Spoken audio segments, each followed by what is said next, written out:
One of the greatest lessons that I ever learned in my life took place because of a summer league basketball game that was played down at the Jelliffs Boys Club in the early 60s. Uh, we were going to play the Inter High All-Stars, and boy, were they loaded. They had 7 players on their team that would go on to play some form of professional basketball before their careers were over. We had a good club too, but we were young. It was really the nucleus of the team that would, a couple of years later, beat Power Memorial and Lou Alcindor. But tonight we had to play against the best team, obviously, in the league. People were there from all over the city.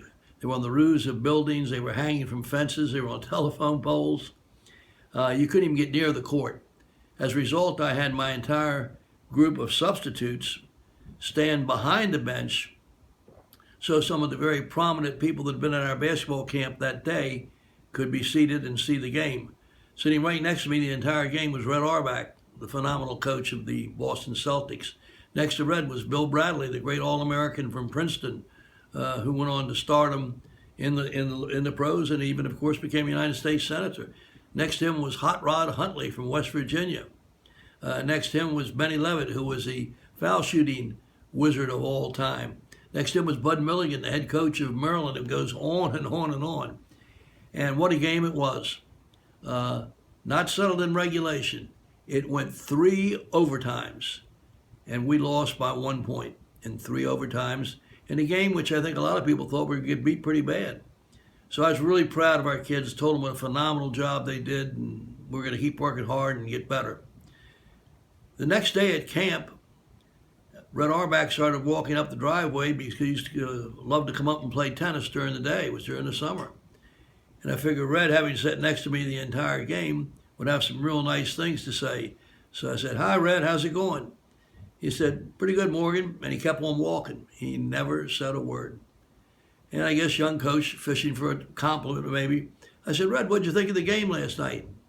"Oh," he says, "the game?" He says, "I think it's a shame that you cost your team the game. You lost the feel of the game." He said, "I heard the way you were talking with your team in those overtimes.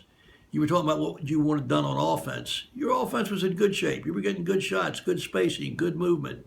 Your problems were down at the defensive end. You should have been double blocking out that big guy and dropping the off guard back to get there forward. But what happened is you turned spectator a little bit. You really didn't know what was hurting you. You lost the feel of the game." And he said, "You know what? If you're ever going to be a good basketball coach, you really have to know what's going on." He said, "A lot of coaches don't. They turn spectator, they start cheering or hollering. But if you have the feel of the game, you have a chance to be a great coach." He said, "If you think about it, anybody that's good at anything in life, they have the feel of the game. They really do know what's going on. And they know how to fix it. They know how to adjust it. And if you keep that in mind, good things will happen." And so I can say to this day, the feel of the game became one of my driving forces that I tried to apply to everything I did in life, in the classroom, as a father, now as a grandfather, and certainly as a coach all those years. And I'd say the same thing to anyone listening. Don't lose the feel of the game.